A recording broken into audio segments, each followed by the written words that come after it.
건국대 농식품경제학과 박사수료의 송원규 선생님. PPT 하신가요?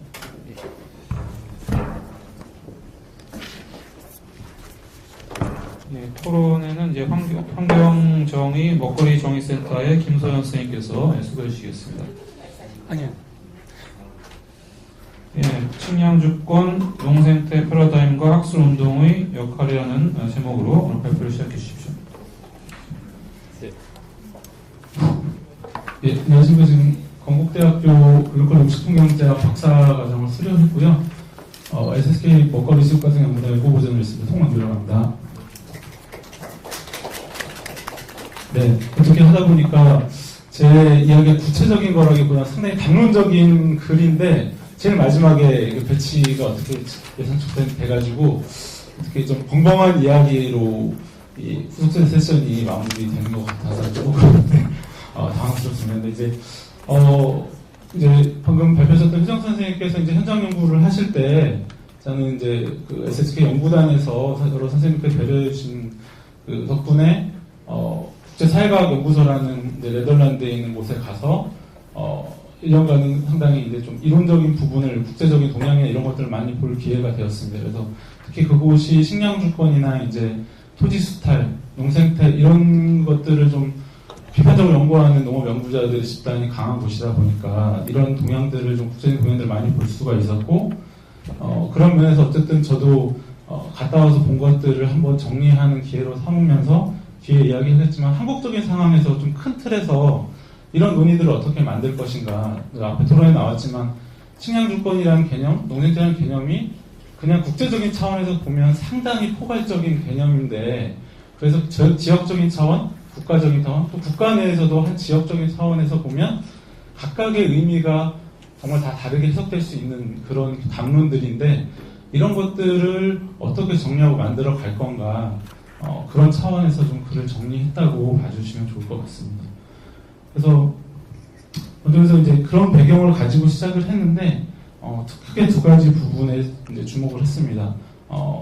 이제 새천년 개발 목표에 이어서 지속가능성 개발 목표라는 것이 발표가 되고 논의라는 것이 지속가능성 담론이라는 것이 상당히 사회에서 큰 공감대를 얻고 대체로 크게 보면 거의 주류로 담론으로 휩쓸려 가는 그런 분위기가 있는데 농업 쪽에서도 이제 마찬가지 분위기가 있고요. 그런 분위기 속에서 이 지속가능성이라는 담론 개념이 먹거리 운동 내에서도 여러 가지 운동으로 분기하고 수렴하는 그런 중요한 어떤 계기를 제공했다고 생각합니다. 그래서 국제적으로도 이런 먹거리 운동의 분기와 수렴, 다이버전스와 컨버전스에 대한 논의들이 상당히 많이 되고 있고 그래서 좀 현장과 밀접한 연구자들은 이런 그 흐름들을 나름의 기준을 가지고 정리를 하고 있습니다. 그래서 그런 부분들이 표 2하고 표 3에 정리가 되어 있는데 뒤로 가면서 다시 말씀을 드리겠습니다. 그런 전반적인 먹거리 운동의 분기와 수렴에서 최근에 가장 급진적인 이제 담론이라고 할 수 있는 식량주권과 농생태가 연구자들 상대에 상당히 뭐랄까요 폭발적으로 나오고 있고 정말 그 여러 저널들에서 갑자기 진짜 쏟아져 나온다고 할 정도로 요새 논문들이 쉴 새 없이 쏟아져 나오고 있습니다. 그리고 다 찾아서 보고 읽기 어려울 정도로 나오고 있는데 그런 의미는 무엇이고 왜 그런 담론이 주목받게 됐는가라는 부분에서 식량주권과 농생태를 일단 이론적으로 정리를 해봤습니다. 그래서 식량주권에 대해서 먼저 말씀을 드리면 대체로 이쪽 연구자들이 식량주권의 개념이 처음 비약관표 신화가 93년에서 96년도 사이에 제기했을 때부터 지금까지 끊임없이 진화하고 있다라는 그런 표현을 많이 합니다. 그러면 상당히 확장성이 있기 때문에 다양한 먹거리 운동이 그 식량주권이라는 개념하에 나름의 공통의 목적을 가지고 모이고 있다라고 정리를 하고 있는데요. 그런 면에서 보면 273페이지 중간 부분입니다. 그래서 지난 거듭해 온 식량주권의 점차 관련된 이슈들의 범위를 넓혀가며 먹거리 정치, 농생태학, 토지개혁, 목축, 어로, 농산연료, GMO, 도시농업, 생명체의 특허, 이주노동, 열악한 도시의 먹거리 보장, 공동체 이니셔티브 및 정부 정책, 공공보건, 기후변화, 생태적 지속가능성, 그리고 생존권 문제까지 점차 포괄에 들어가고 있다라고 이렇게 이야기할 수 있는데요. 이런 면에서 그 확장성이 크다고 볼 수도 있지만 어떤 연구자들은 너무나 큰 빅텐트다. 그렇기 때문에 오히려 지금은 다 모이는 것 같지만 결국 좀 더 구체화되고 내용들이 나오고 나면 오히려 그 지지 기반에 이렇게 될 것이다. 이런 우려를 이야기하는 연구자들도 있습니다. 그런 면에서 어쨌든 저는 확장성에 주목을 하는데 표 1을 보시면 먹거리와 관련된 모든 분야의 이슈를 포괄한다고 할 수 있을 정도로 식량주권과 이런 이슈들을 연계한 논문들이 최근에 다 쏟아져 나오고 있습니다. 이런 면에서 이 식량주권을 중심으로 한 이 먹거리 운동의 수렴이라는 부분도 많이 주목을 받고 있습니다. 675페이지의 윗부분을 보시면요.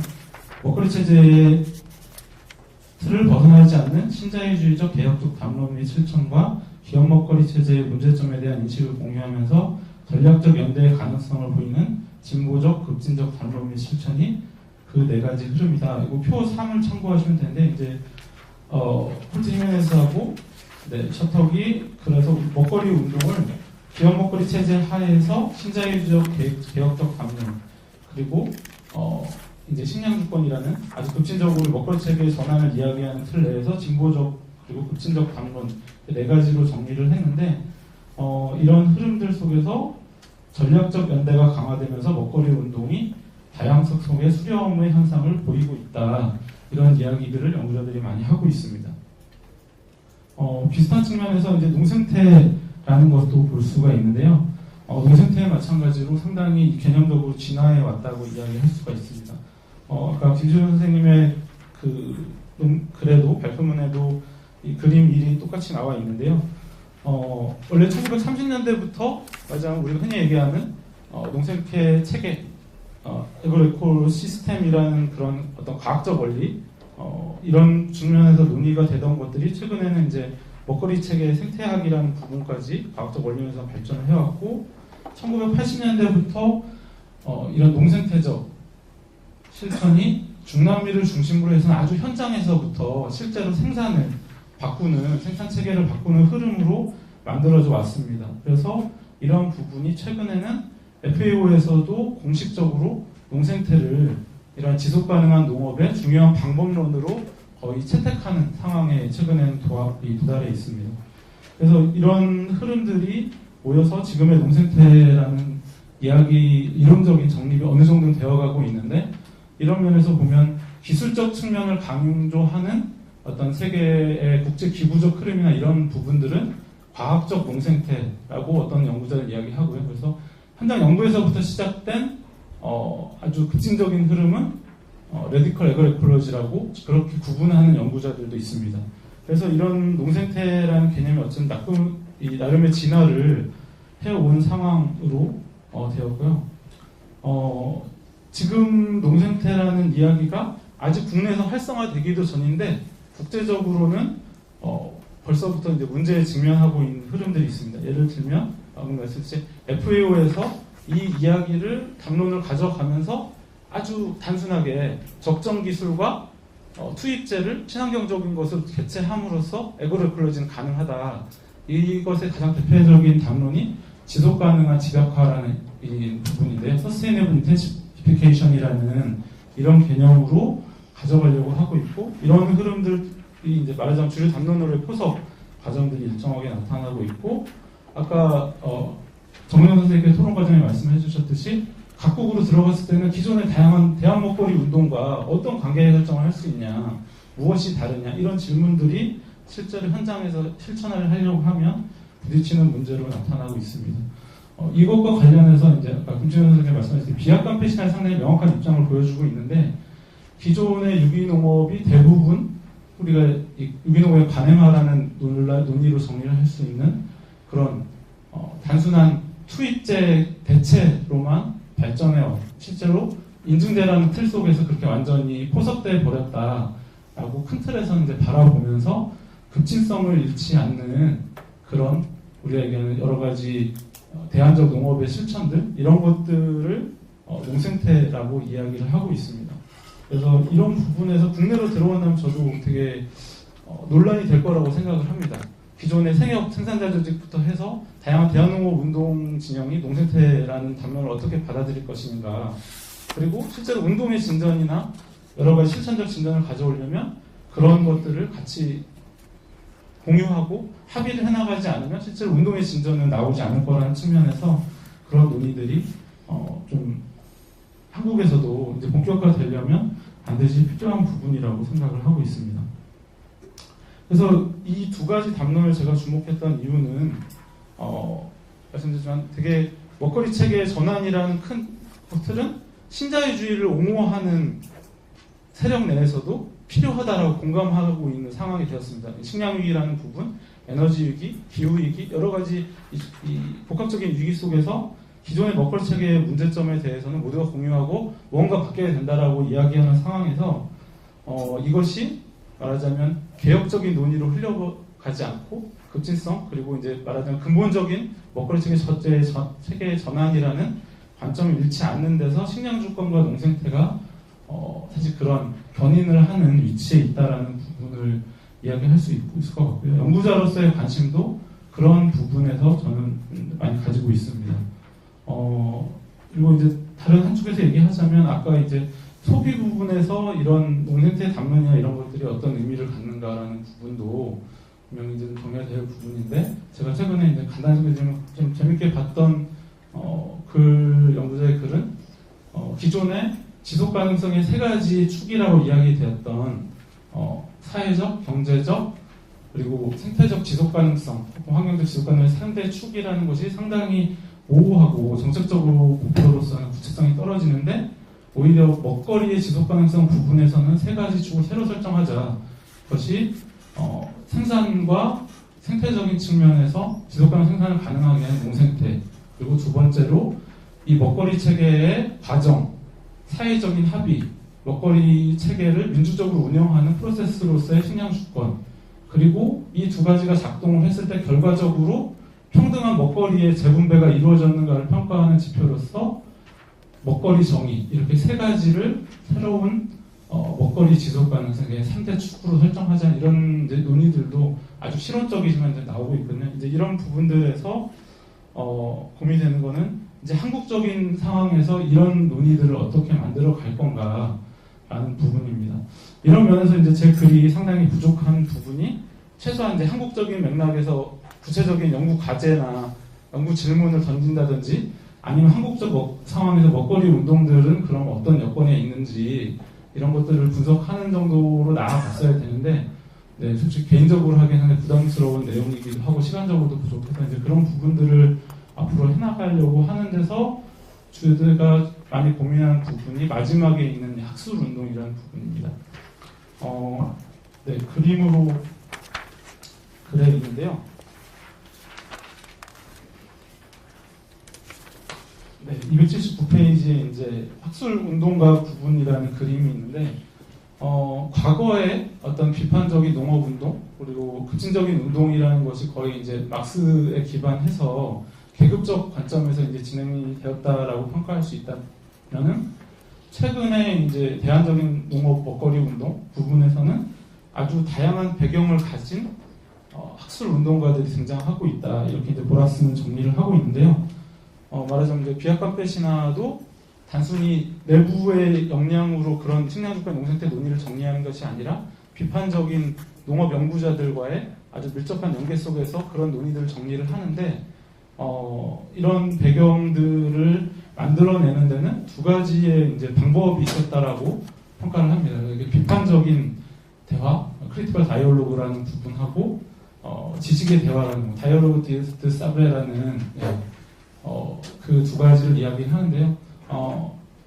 단순히 서로 영역을 구분하는 게 아니라 적극적으로 관여를 하면서도 그 담론들을 현장의 입장에서, 연구자의 입장에서 아주 비판적으로 서로가 상호작용하면서 만들어 왔다는 이런 과정들을 좀 많은 연구자들이 긍정적으로 평가를 하고 있습니다. 그래서 이런 면에서 한국에서는 이런 것들을 어떻게 만들까, 이런 부분이 저희 큰 고민이었기 때문에 되게 큰 담론이고 어떻게 보면 공공한 이야기임에도 불구하고 이런 글을 정리를 했고요.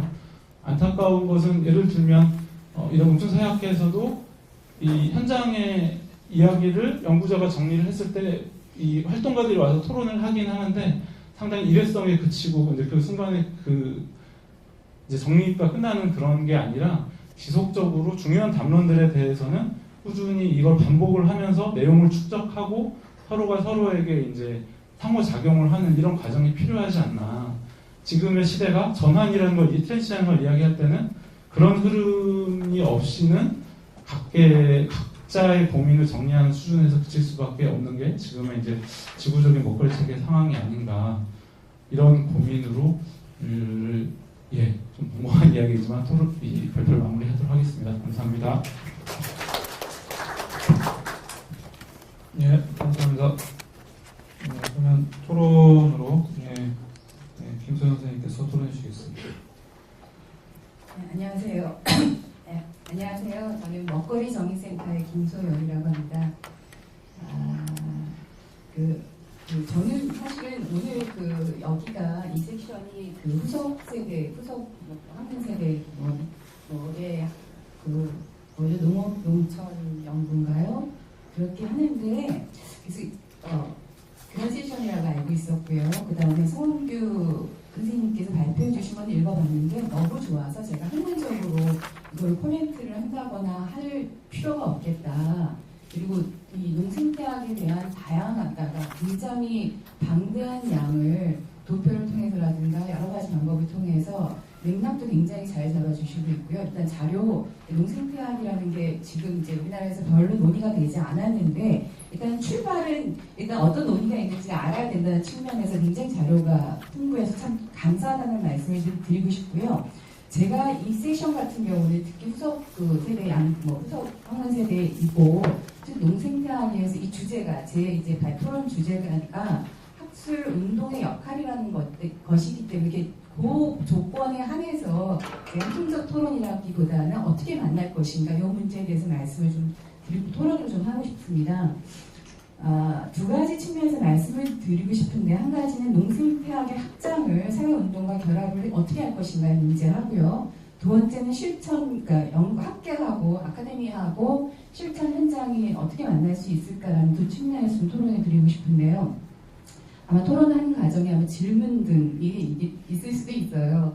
네, 토론을 말씀드리면 첫 번째는 제가 이제 말씀드리고 싶은 거를 아예 얘기를 하셨는데 지속 가능성이라는 측면에서 이 연구가 지금 농생태학하고 식량 주권이라는 거는 굉장히 잘 다루고 있어요. 근데 본인도 얘기를 하셨듯이 이게 먹거리 정의라는 거가 만나면 훨씬 다리가 튼튼할 수 있을 거라는 생각을 했는데 제가 그 지점을 좀 지적을 하고 싶은데 본인이 말씀을 하셨기 때문에 제가 토론할 거리가 없어졌는데 이 측면에서 보자면 그러니까 말씀하셨듯이 농생태학은 굉장히 생태적 관점이고 공간 자체로 보면 농촌 공간이잖아요. 그리고 식량 주권이라는 거는 민주적 절차라든가 합의의 과정을 얘기하고 그래서 국가 단위에서 일어나는 그럴 수 있고요. 근데 세 가지가 사실은 다 포함을 하고 있지만 강조점에서 그다음에 여태까지 이게 개념이라든가 이 운동이 태동했던 배경이라든가 출발점이라든가 경험의 축적 과정에서 강조하는 지점이 달라지거든요. 먹거리 정의라는 거는 여기도 생산부터 해서 가공, 유통, 소비, 폐기까지 다 얘기를 하고 있지만 우리나라에서는 아무래도 이게 소비자 측면이 강하거든요. 어떻게 먹는 사람의 측면에서. 그리고 그렇기 때문에 도시공간에서의 문제를 많이 얘기하고 있습니다. 도시공간에서 어떻게 배분을 할 것이냐, 어떻게 먹거리 인권의 문제를 바라보고 있기 때문에 조금 강조점이 다른 것 같아요. 그런데 이게 제가 보기에 이제 송영구 선생님 같은 경우도 큰 기여를 하셨지만 농생태학하고 식량 주권은 굉장히 잘 만나 있는 것 같아요. 특히 농촌 사회학에서는 그 논의가 풍부하게 이루어졌다고 생각을 하거든요. 근데 먹거리 정의와의 결합은 별로 없다는 생각이 들었어요. 이거는 어쩔 수 없는 걸 수도 있어요. 왜냐면 농촌 사회학이라는 게 농촌 운동을 하시고 농촌학을 하신 분들이 농촌 사회학을 하신 분들이 만났는데 아무래도 그쪽 관점에서 저쪽을 보게 되는 건데 저 같은 경우는 그쪽 관점에서 먹거리 쪽에서 이쪽을 보다 보니 약간 비약하지 않는가라는 생각을 해서 우리나라에는 음식 사회학이나 이런 건 안 생길까. 근데 없기 때문에 아마 농촌사회학에서 그런 역할까지 그런 이슈나 그런 학문적 영역이나 이런 걸 좀 포함했으면 좋겠다는 생각을 하고요. 이게 그러니까 뭐 그래서 특히 이제 그렇게 만났어요. 왜냐면 이 농촌 문제하고 농업 문제만을 강조했을 때 다른 측면에서 어떻게 생각하면 이게 약간 농업의 문제, 농촌의 문제라고 이렇게 너무 이렇게 축소시킬 수 있기 때문에 먹거리 정의라는 관점을 도입했을 때 훨씬 확장할 가능성이 높다. 이 학문적으로나 운동적으로 확장할 가능성이 높다고 생각을 하고요. 그렇게 생각을 하는데 제가 이제 현실적으로 고민하는 게 하나가 있었어요. 왜냐면 우리나라 한국에서 식량주권이라든가 농생태학이라든가 그런 쪽에서 의미 있는 실천, 성과라고 보면 친환경 공공복지라든가 아니면 로컬푸드라든가 이런 걸 굉장히 성과잖아요. 그건 학문과 실천 영역이 함께 만들어낸 성과인데 그게 이제 먹거리 정의적 관점에서 보면 가끔은 발목을 잡는 경우가 있습니다. 이 먹거리 정의라는 거는 먹거리는 모든 사람이 누려야 될 기본권이라고 생각을 하고 이제 공공이 사회가 책임을 져야 되는 문제라고 생각을 하는데 친환경이 먼저 앞에 딱 떠버리면 친환경이 아니래도 먹거리 접근성이라든가 양질의 먹거리를 좀 먹었으면 좋겠는 사람한테 친환경부터 먼저 주자라고 하면 이게 정치적 논란으로 변하는 경우가 있습니다. 그래서 그런 현실적으로 그러니까 그런 이슈가 어떤 관점에서 보느냐에 따라서 현실적에서 부딪히는 부분들이 있다는 거죠. 그래서 그런 것들이 말씀하셨듯이 비판적 대화라든가 아니면 학문 간 대화를 통해서 좀 해결해야 될 지점이 있지 않을까라는 생각을 하고요. 두 번째 말씀드리고 싶은 건 학교와 실천 현장과의 만남을 어떻게 할 것인가의 문제인데 사실은 실천 현장에서 만남은 저는 그런 생각을 합니다. 실천 현장, 그러니까 학문 안에서도 좀 만났으면 좋겠다. 그러니까 학문 안에서도 사실 연구자잖아요. 연구자는 연구를 해서 업으로 하는 사람이거든요. 연구를 해서 하는. 근데 업을 연구한다 해서 이게 다 똑같지 않잖아요. 다 아시겠지만. 그러니까 전임 교수라든가 아니면 국책 연구기관이나 기업에 있는 연구기관에서 풀타임으로 일하시는 분들하고 비정규직으로 일하시는 연구자하고는 다른 거죠. 그래서 그 연구자들 간의 만남을 어떻게 할 것인가. 그래서 사실은 안정되지 않은 연구자들 같은 경우는 젊은 연구자들, 특히 이제 이실시원이 이제 후속 그 연구자들에 관계된 논의를 하는 걸로 알고 있었는데 그런 연구자들이 사실은 이렇게 송홍규 선생님처럼 농생태학이라는 새로운 걸 막 갖고 들어오잖아요. 근데 이게 지원이 안 되면 연구를 계속 해나갈 수가 없거든요. 그래서 학회 차원이라든가 아니면 그런 데서 어떻게 이 연구자들을 지원할 것인가, 이런 연구가 끊기지 않게 할 것인가라는 그런 노력을 좀 했으면 좋겠다라는 생각이 들고요. 두 번째는 연구자가 실천 현장에 어떻게 참여할 것인가에 문제가 있습니다. 지금 연구자가 많이 참여를 하고 계시죠. 특히 정책의 관여를 굉장히 많이 하고 있어요. 제가 알기로는 특히 농촌사회학을 하시는 분들은 워낙 실천이라는 걸 강조하고 있기 때문에 프로젝트도 많이 하시고 정책 입안 하시는 과정도 많이 참여를 하고 계시는 것 같은데 거기서 끝나지 않고 저같이 이제 시민단체 운동하고 좀 적극적으로 결합을 한다든가 아까 제가 말씀드렸듯이만 지금 이제 농촌사회학 하시는 분들이 많이 유기농 하시는 그룹이 농업을 이제 운동하시는 분들하고 결합이 많이 있는 것 같아요. 근데 이제 시민사회 현장 중에서도 소비자 운동을 하는 곳이라든가 저희 단체 같이 이제 저희 단체들 많이 요새 좀 지원을 이제 자문도 많이 해주시고 계시는데 환경단체에서 먹거리 운동하는 그룹이라든가 유해물질 하는 그룹이라든가 이런 그룹에 좀 적극적으로 좀 참여해 주셨으면 하는 문제가 있고요. 그런데 거기서 그 지점에서 제가 좀 강조드리고 싶은 지점이 있습니다. 아까 요거 바로 전에서도 논의가 됐는데 연구 방법론하고의 문제가 좀 있습니다. 그러니까 연구자들이 아직 여러 가지 방법이 있을 텐데 실천 현장과 만나는 저는 연구자는 연구를 통해서 실천을 해야 된다고 생각을 하거든요.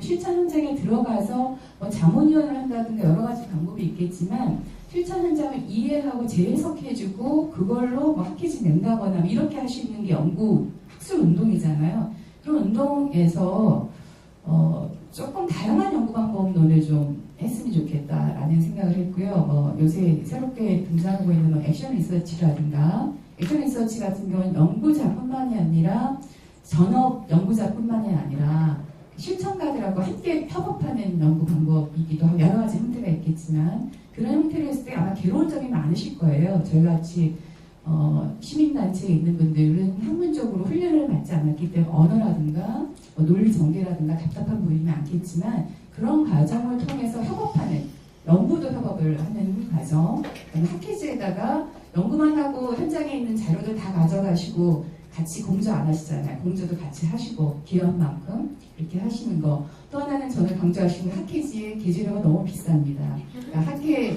밖에 있는 사람들은 연구 계재료 때문에 저 같은 경우 못 내겠어요. 그래서 학교에서야 연구비 그 계재를 하시면 승진도 하시고 약간 돈도 받으시는 경우도 있겠지만 학문 밖에 있는 사람들은 그렇지 못하거든요. 그래서 그런 계재료를 조금 내려주신다거나 했을 때 그런 작은 부분부터 해주시면 훨씬 도움이 되지 않을까. 연구가 지금 현장에서도 전문 연구자들이 좀 생겨나기 시작했습니다. 근데 그런 분들이 오늘 같은 경우도 오면 학회비를 내야 되거든요.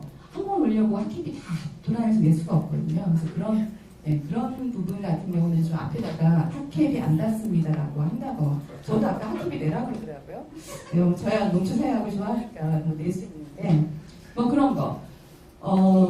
그런 좀 그 작은 단위에서부터 어떤 게 일어나야 되지 않을까 생각을 좀 들었고요. 제가 그 성원근 스님한테 읽으면서 굉장히 감사했습니다. 잘 읽었습니다.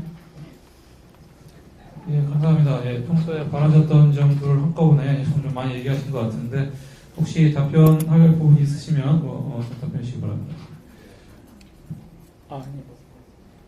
네, 제가 부족했던 부분, 그리고 이제 먹거리 정의운동에 대해서 제가 공부를 거의 하지 못했기 때문에 그런 부분에서 담지도 못했고 그런 좀 부족한 지점에서 좀 앞으로 채울 부분 잘 얘기해 주셨고 또 현장과의 만나면 이런 부분은 직접 지금 그런 위치에 있으시니까 그런 고민 아주 잘 와닿게 이야기해 주신 것 같습니다. 그래서 그런 현장에 들어가는 방법이라든지 식량주권과 이런 좀 급진적인 연구를 할 때 이런 것들에 대해서 많이 이야기를 했으면 좋겠고 저는 선생님들께서 자연스럽게 많이 이야기하시지만 요즘에 어느 학회 가서 젊은 연구자들이 이렇게 숫자가 앉아있는 데가 드물다고 선생님들께서 가끔 이제 말씀을 하시는데 그런 역할을 할 수 있게 학문 속세대들에게 이제 좀 그런 도움 그런 걸 같이 하는 논의 여러 가지들을 할 수 있는 구조들이 또 한편으로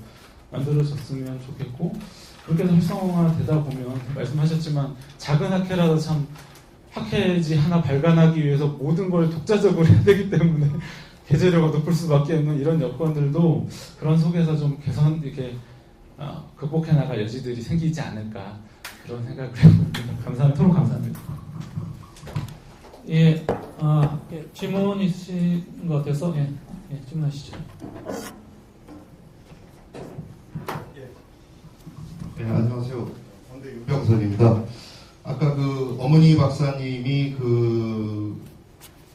김신효정 선생한테 그 질문했었던 부분인데 명확하게 답변이 이루어지지 못한 부분 그리고 마찬가지로 이제 그 아그로 에콜로지와 관련된 또 송원규 분이 이제 또 발표한 부분하고도 연결돼서 좀 간략하게 좀 말씀을 드리려고 합니다. 사실 친환경이라든지 아니면 유기농업이라고 하는 부분이